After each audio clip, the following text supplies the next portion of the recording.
బట్టతలతో బాధపడుతున్నారా? ఆధునితనమైన పద్ధతిలో hair transplantation చేయబడును. Face clinic, Hyderabad. నమస్కారం. క్రోధినామ సంవత్సర ఉగాది శుభాకాంక్షలు. మనతో ఈరోజు అనంతలక్ష్మి గారు ఉన్నారు. నమస్తే అమ్మా. నమస్కారం తల్లి. ఉగాది శుభాకాంక్షలు. మీకు కూడానమ్మా, మీకు, మీ సిబ్బందికి, ప్రేక్షకులకి అందరికీ కూడా క్రోధినామ ఉగాది శుభాకాంక్షలు. తెలుగువారి సంవత్సరాది ఉగాది కదమ్మా. మరి ఈ ఉగాది విశిష్టత ఏంటి? పంచాంగ శ్రవణం విశిష్టత ఏంటి? అసలు ఈ రోజే ఉగాది పచ్చడిని చేసుకొని ఎందుకు మనందరం తీసుకుంటాం? లాంటి ప్రశ్నలకు మీ ద్వారా సమాధానం. తప్పనిసరిగానమ్మా. కాలాన్ని భగవత్ స్వరూపంగా ఆరాధించటం భారతీయులకి అలవాటమ్మా. ఇది నేను ఎప్పుడూ చెప్పే మాటే, కొత్తగా ఏం చెప్పట్లా. కాలాన్ని ఆరాధించటం అంటే గడియారాన్ని పూజిస్తే అయిపోతుందా? మరి కాదు కదా. అంటే కాలానుగుణంగా మన జీవితాన్ని మలచుకుంటూ, దానికి తగినట్టుగా ఉంటూ, కాలంలో వచ్చే మార్పులను అనుసరించి ప్రకృతితో మనని మనం అనుసంధానం చేసుకుంటూ ఆరోగ్యంగా ఉండడానికి చేసేటటువంటి ప్రయత్నమే కాలాన్ని ఆరాధించడం. దరిదాపుల్లో మన పండగలన్నీ కూడా అదే విధంగా ఉంటాయి. అందులో ఇప్పుడు మనం ఉగాది అని మనం మొదలు పెట్టుకుంటున్నాం. ఉగాది అంటే ఏమిటి అంటే దానికి యుగాది మారి ఉగాది అయింది అంటారు. నిజానికి అట్లా ఏది చాలా తక్కువ. పోనీ యుగాది అనుకున్నా యుగాలు ప్రారంభమైనటువంటి మొదటి రోజు అని అర్థం చెప్పారు. కానీ దానికన్నా ఉగాది అన్నదే సరైన పదం అని చెప్పుకుంటారు. ఉ అంటే నక్షత్రం, గా అంటే గమనం, ఉగా ఆది నక్షత్ర గమనాన్ని లెక్కించటం మొదలుపెట్టినటువంటి సమయం. ఎందుకు అంటే లెక్క కట్టడం మనిషికి బాగా అలవాటు. ప్రతిదాన్ని లెక్కలేస్తాం, లెక్కలేస్తూ సమయాన్ని కూడా పరిగణనలోకి తీసుకుంటూ ఉంటాం. అట్లా ఉన్నప్పుడు కాలాన్ని ఇలా లెక్క కట్టడానికి ఉపయోగించుకున్నటువంటివి ఏదైతే ఏముంది అంటే, కాలాన్ని మనం ఎక్కడ లెక్క పెట్టడం మొదలు పెడితే దానికన్నా ముందు ఆగిపోతుంది. వర్తులాకారంలో ఉంటుంది కాలగమనం. ఆదివారంతో వారం మొదలైతే శనివారంతో పూర్తయి మళ్ళీ ఆదివారంతో మొదలు. ఒకవేళ నేను శనివారంతో మొదలు పెడతానన్నారు అనుకోండి, అప్పుడు శుక్రవారం చివర శనివారం మొదలు. ఎక్కడ మొదలు పెట్టినా అంతకుముందు దాంతో పూర్తయి వర్తులాకారంగా వస్తూ ఉంటుంది. అట్లా వచ్చే చోట ఎక్కడి నుంచి మొదలు పెడతాము అంటే, మన వాళ్ళు కొంత శాస్త్రీయంగా ఆలోచించారు. భారతదేశంలో ఉన్నటువంటి వేద ధర్మం తెలిసినటువంటి ఋషులు కంటికి కనపడేటటువంటి పదార్థానికన్నా దాని వెనకాల ఉన్న యథార్థాన్ని చూసేటటువంటి ప్రయత్నం చేసి, ఎప్పుడు కాలాన్ని పరిగణనలోకి తీసుకుని గణించటం మొదలు పెట్టాలి అన్నది ఆలోచించినప్పుడు, వాళ్ళకి మనోనేత్రంతో దర్శించినప్పుడు కనపడినటువంటిది. దాన్ని బట్టి చైత్రమాసం శుక్లపక్షం పాడ్యమి సూర్యోదయ సమయంలో ఉన్నప్పుడు ఉగాదిగా మనం లేక సంవత్సరాదిగా దాన్ని లెక్క కట్టాలి అని చెప్పారు. ఎందుకు చెప్పారు అంటే, వాళ్ళ దృష్టికి వచ్చినటువంటిది. అంటే తపస్సు చేసి మనోనేత్రంతో దర్శించి వారు లెక్క కట్టి శాస్త్రీయంగా చెప్పినటువంటిది. అంటే చైత్రే మాసే జగద్బ్రహ్మ ససజ్జ ప్రథమే హని శుక్లపక్షే సమగ్రంతు తథా సూర్యోదయే సతి వత్సరాదౌ వసంతాదౌ రవిరాజ్యే తదైవచ. ఈ జగత్తునంతా బ్రహ్మగారు సృష్టించటం ప్రారంభించి ఎప్పుడు పూర్తి చేశాడు? ససజ్జ పూర్తిగా చేసింది ఎప్పుడు అంటే చైత్రే మాసే, చైత్రమాసంలో ప్రథమే హని మొదటి రోజు, శుక్లపక్షే శుక్లపక్షంలో సమగ్రం పూర్తి చేసి తథా సూర్యోదయే సతి అప్పటి నుంచి సూర్యోదయం నుంచి లెక్కపెట్టి వత్సరాదౌ అన్నాడు. ఇది సంవత్సరానికి మొదలు. వసంతాదౌ ఇది వసంత ఋతువులో కూడా మొదలు అని చెప్పి అక్కడి నుంచి ఇదిగో లోకం మొదలైందండి తయారు చేసి పెట్టాడు. ఇహ స్టార్ట్ అని ప్రారంభించట.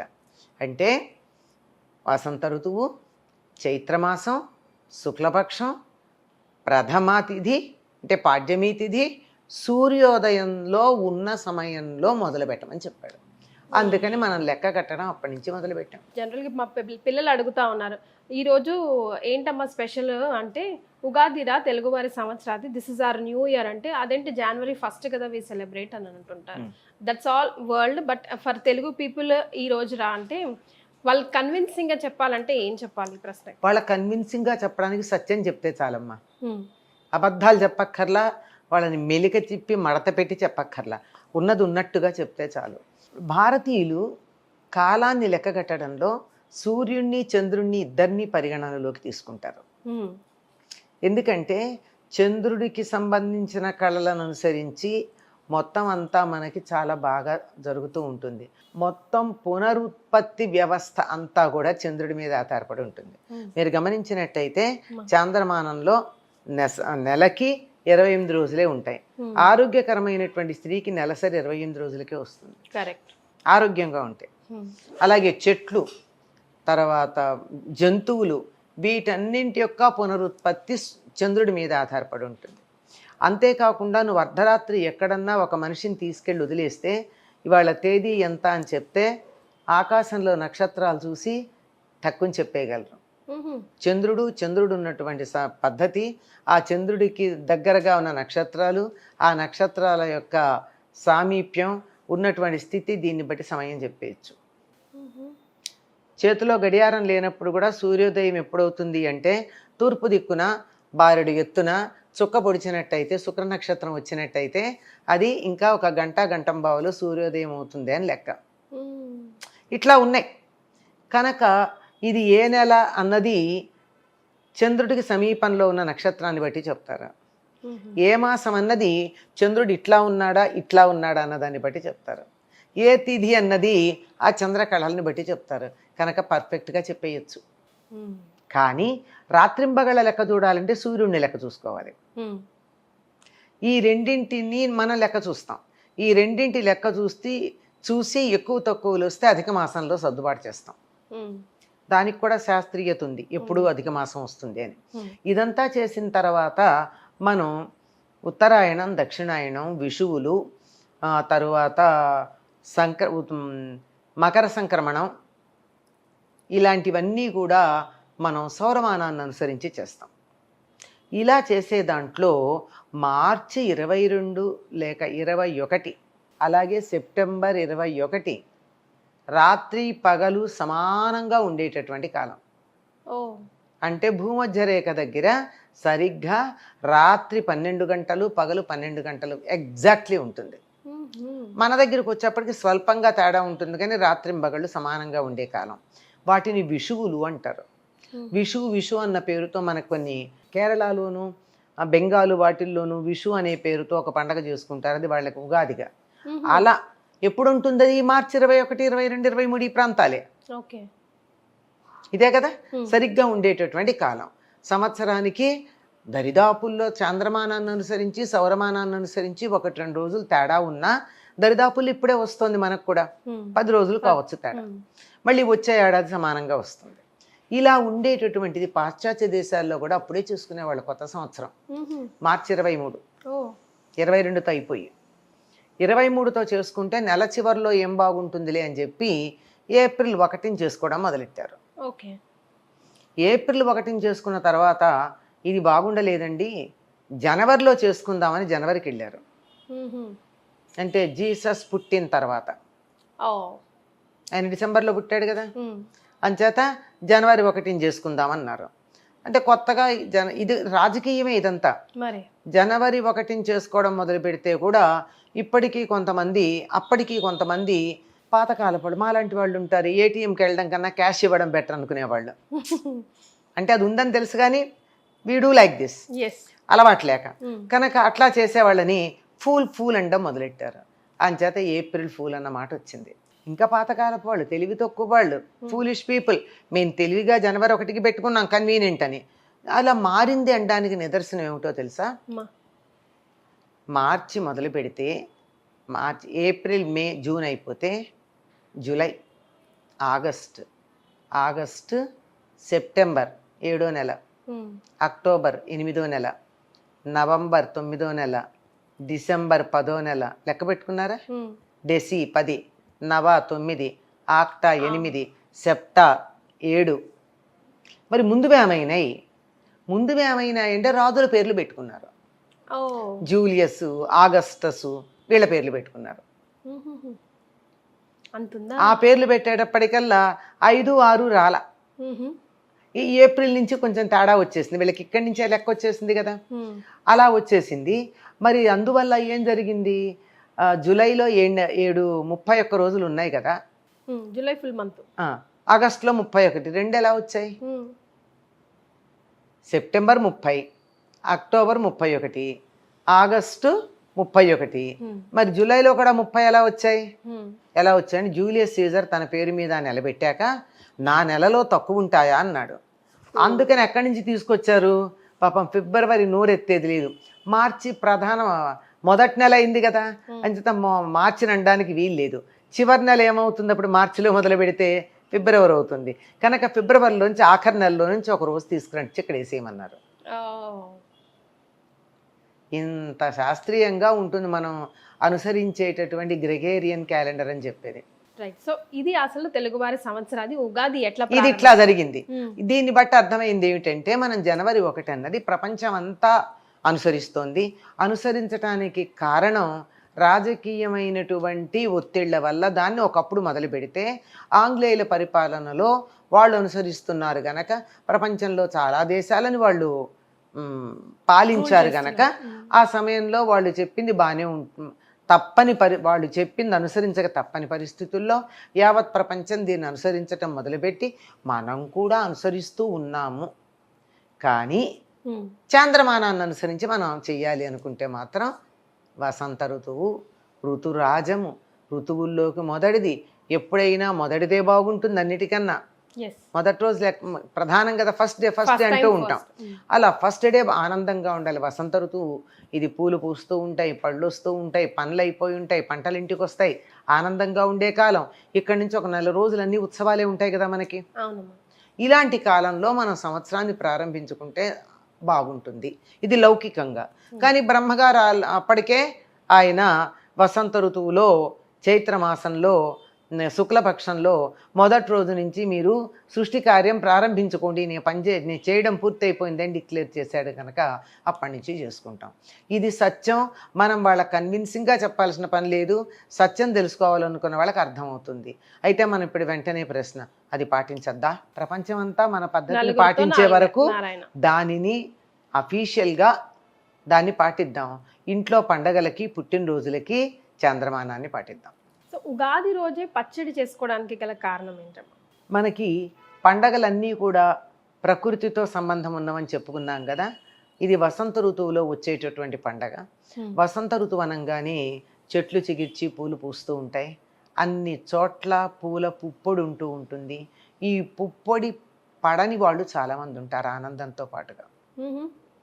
అందుకే ఈ ఋతువులో మీరు గమనించినట్టయితే పిల్లలకి చికెన్ పాక్స్ లాంటివి వస్తూ ఉంటాయి. ఏం లేదు, కాలానుగుణంగా వస్తాయి. పెద్ద మందులు వేయకపోయినా కానీ వేరే రోగాలు లేకపోతే తగ్గిపోతాయి, అట్లా వస్తాయి కనుక అలా వస్తాయి గనక ఈ ఋతువులోనూ సరిగ్గా మళ్ళీ శరదృతువులోనూ కొంచెం ఆరోగ్యపరమైనటువంటి నియమాలు పాటించాలన్నారు. వసంత ఋతువు ఒకటి, శరదృతువు ఒకటి యమదంష్టలుగా చెప్పబడ్డాయి. యముడు కూరలు చక్కగా పెట్టుకుని కరక్కర నవలడానికి సిద్ధంగా ఉంటాడట. ఆ కూరల బారిన పడకుండా ఉండాలంటే మన ఆరోగ్యాన్ని చూసుకోవాలి. ఈ ఆరోగ్యానికి ఈ ఋతువులో వచ్చే రకరకాలైన వ్యాధులు, ఒక సంవత్సరం పాటు మనకి ఎటువంటి అనారోగ్యం కలగకుండా ఉండాలి అంటే ఈ ఉగాది నాడు ఒక నియమం పెట్టి, మామూలుగా ఆరోగ్యం చేయమంటే చేయరు గనక నియమాన్ని అనుసరించి పండగ నియమాలు ఇదొకటి కనుక మీరు పాటించి తీరాలి అని చెప్పి ఉగాది పచ్చడి చేసుకోమన్నారు. ఈ ఉగాది పచ్చడిలో వేప పువ్వు వేస్తాం మనం. వేప పువ్వు కన్నా ఆయుర్వేదంలో చెప్పింది ఏమిటంటే నింబ పల్లవ భక్షణం. నింబ పల్లవాలంటే వేప చిగుళ్ళు. ఇవాళ అంటే ఉగాది నుండి మొదలుపెట్టి 15 రోజుల పాటు ఉదయమే ఎర్రగా ఉండే వేప చిగుళ్ళు గనక పరగడుపున తిన్నట్టయితే 1 సంవత్సరం పాటు జలుబు, దగ్గు, జ్వరం రావు. మనం అది పాటించలేం. అందుకని కనీసం వేప పువ్వు కూడా ఎక్కువ చేదే ఉండదమ్మా, కొంచెం ఒగరొగరుగా ఉంటుంది, కొద్ది చేదు ఉండనట్టు ఉంటుంది. మనం తాగే కూల్ డ్రింక్స్ కన్నా బాగానే ఉంటుంది, కాఫీల కన్నా బాగానే ఉంటుంది. ఆ వేప పువ్వు వేసుకుని దాంతోపాటు మిగిలిన 5 రుచులు కూడా ఇందులో కలుపుతాం. ఇప్పటిదాకా పంటలు వచ్చినా కొత్తవేవి వాడరమ్మా. ఇప్పటిదాకా మామిడికాయ, మామిడి పింద, సరే పండు సంగతి పక్కన పెట్టండి, వాడరు. కొత్త చింతపండు ఇప్పటిదాకా వాడరు. కొత్త బెల్లం అన్నింటినీ ఇప్పుడు మొదలు పెడతారన్నమాట. కొత్త చింతపండు, కొత్త బెల్లం, మామిడి పింద, తొక్కతో ఉండాలి సుమా. మామిడి పిందలు, వేప పువ్వు, కొద్దిగా సైంధవ లవణం, ఇవన్నీ వేసి షడ్రుచులు అందులో ఉన్నాయి. 6 రుచులు ఉన్నాయి. ఈ 6 రుచులు ఆరోగ్యానికి, క్షేమాన్ని కలిగించేటటువంటివి. ఇందులో ఆవు నెయ్యి కూడా వేయమని చెప్తారు ఆరోగ్యానికి. కొంచెం శాస్త్రానికి అది కొంచెం వేయాలి, వేస్తే ఆరోగ్యం. ఆవు నేతితోనే దీన్ని ప్రాసన చేయాలి. ఇలా గనక చేసినట్టయితే ఆరోగ్యంగా ఉంటుంది. ఇక ఇందులో వేసిన మిగిలినవన్నీ కూడా మన ఇష్టానుసారం వేసుకునేది. ఇందులో కారం చెప్పడం మర్చిపోయాం, మిరియాలు, మిరపకాయలు కాదు, మిరియాల పౌడర్. మిరియాలకు ఉన్న లక్షణం ఏమిటంటే మన శరీరంలో వేడి ఉంటే చలవ చేస్తాయి, మన శరీరంలో చలవ ఉంటే వేడి చేస్తాయి, టెంపరేచర్ మెయింటైన్ చేస్తాయి. కనుక మిరియాలు, ఉప్పు, కారానికి మిరియాలు, ఉప్పుకి సైంధవ లవణం, తర్వాత పులుపుకి చింతపండు, చేదుకి మామిడి తురుము కాదమ్మా, మామిడికాయ తొక్కతో ఉన్న ముక్కలు. ఇది వగరుకి సంకేతం, పులుపుకి కాదు. తొక్క ఉండాలి. మామిడికాయ వల్ల వచ్చే అనారోగ్యం ఏదైనా ఉంటే అది మామిడి కాయ యొక్క తొక్క వల్ల పోతాయి. అందుకే ఆవకాయ ఆరోగ్యం అని చెప్పేది. తొక్కతో చేస్తాం. నిమ్మకాయకైనా అంతే, తొక్క తీసుకున్నట్టయితే ఎసిడిటీ లాంటిది రాదు, తొక్కతో తీసుకోవాలి. అందుకే ఊరగాయలన్నీ తొక్కతో చేస్తాం. కనుక ఇవన్నీ 6 రుచులు ఇందులో సరిపోయినాయి. ఈ 6 రుచులు తీసుకోవడం వల్ల ఆరోగ్యంతో పాటుగా మనకుండే మరో లక్షణం ఏమిటంటే దానివల్ల అన్ని రుచులు మంచివేనండి, జీవితంలో ఉండే అన్ని రుచుల్ని మనం అనుభవించాలి, ఆనందించాలి, వాటన్నిటిని ఆస్వాదించాలని చెప్పడానికి కూడా ఇది సంకేతం.